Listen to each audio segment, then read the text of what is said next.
Hey, it's Jason Ayers. As you probably already know, I'm a systems and a strategy guy.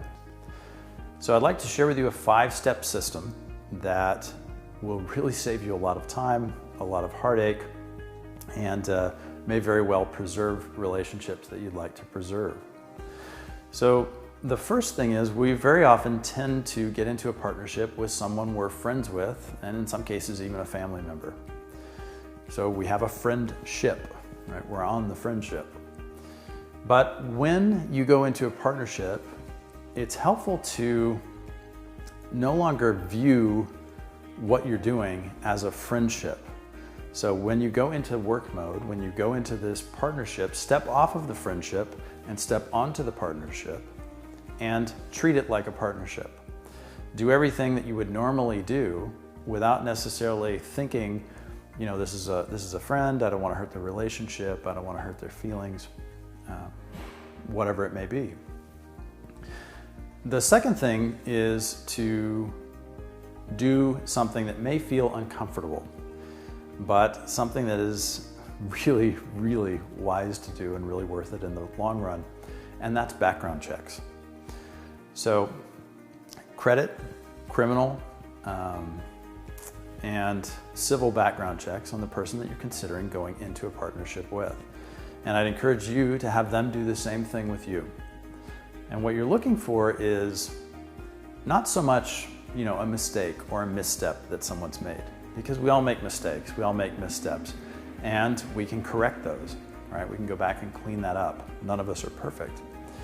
But what you are looking for is a pattern.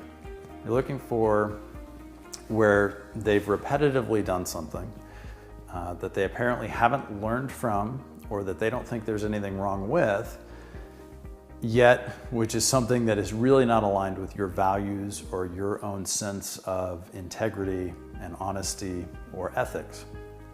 And at that point, if you do find anything, you can get out right away.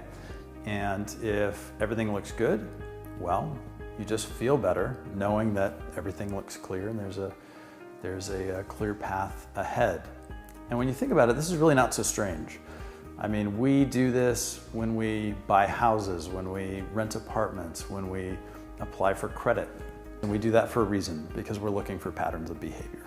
So I would really encourage you to do that, even if it feels a little bit uncomfortable. And the way to make it feel more comfortable is to request that they do the same. Now, one thing I've learned is when people have a strong aversion to doing this and they don't want to do this, it's a red flag. There's something there that they don't want you to see and which they haven't brought to light. So just keep that in mind.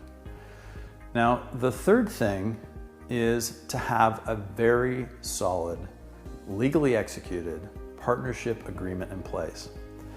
And I'm not just talking about an agreement about who has what percentage of the company, or you know, who gets what distribution out of the company, what percentage.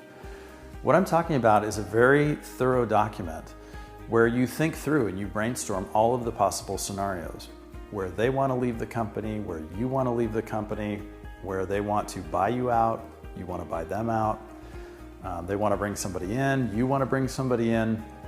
What happens, you know, in the unfortunate case of somebody passing away or becoming incapacitated?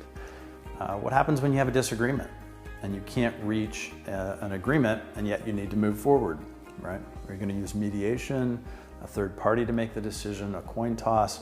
How's that going to happen? Really thinking through these things ahead of time prevents problems down the road. You know, let's say that more money needs to be put into the company or into the partnership to keep it going. How's that going to happen? Who's going to put the money in and what percentage? What happens if someone doesn't want to put the money in? These are things that up front can save you just a tremendous amount of time and energy and avoid all kinds of disagreements and even hurt feelings. And this is, I think, even more important when you're going into a partnership with a friend or a family member. Because by having it all spelled out very clearly, there's not anything to fight about. It was already agreed upon back when things were really good when you were starting out. and thinking about the partnership. The fourth thing is to protect yourself in how you structure things and how you set up your systems and your processes, and really doing it with an eye towards transparency, to where all the partners involved know what's going on. You know, how many leads are coming into the business, who's turning into a customer, how's the money flowing into the business, you know, what are the expenses, for example, who can go down to the bank and just withdraw money from the company in terms of a distribution or a member draw from the company. Do you need both people to go? Do you need dual signatures for that to happen as a safeguard? Just things to think about to where you avoid surprises, and you make sure that you also avoid temptation and creating temptation. The fifth thing is the most important and also the most powerful, and that is to trust your instincts and to be aware of your cognitive biases. So evolutionary psychology has basically built us to be very good at detecting when something is not right, when something's off, you know, or when there's a deception going on. And often, if you'll just pay attention to the person's eyes when they're making promises or they're telling you what they're going to do or anything else, if their eyes are shifting around or if they're wild-eyed and they seem crazy, that's something to pay attention to. You know, and it may just be an indicator that you need to have a conversation, or it may be an indicator of something else.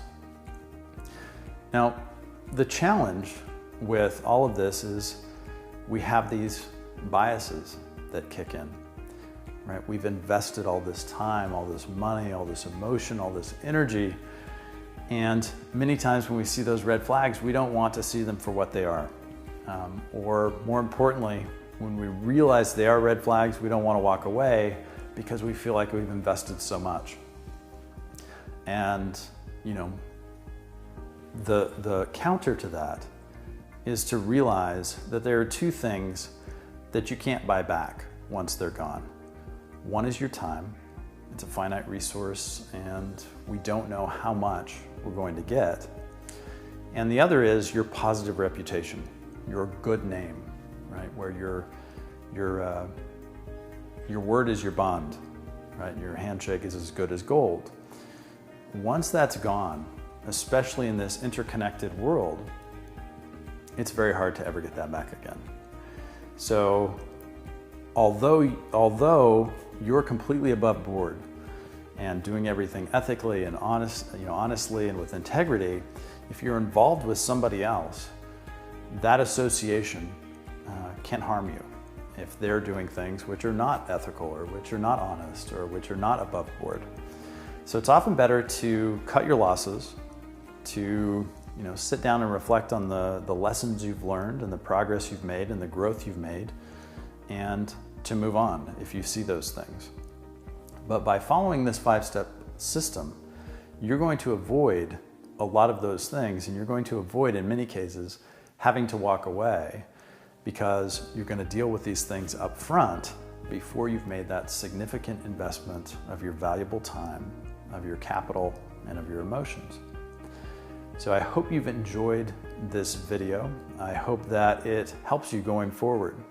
And if you would like to talk about the strategy in your business or the systems you're using, feel free to reach out to me or to stay tuned, because I'll be sharing more information about the strategies and the systems that you can use to powerfully build your business and to create the life that you want.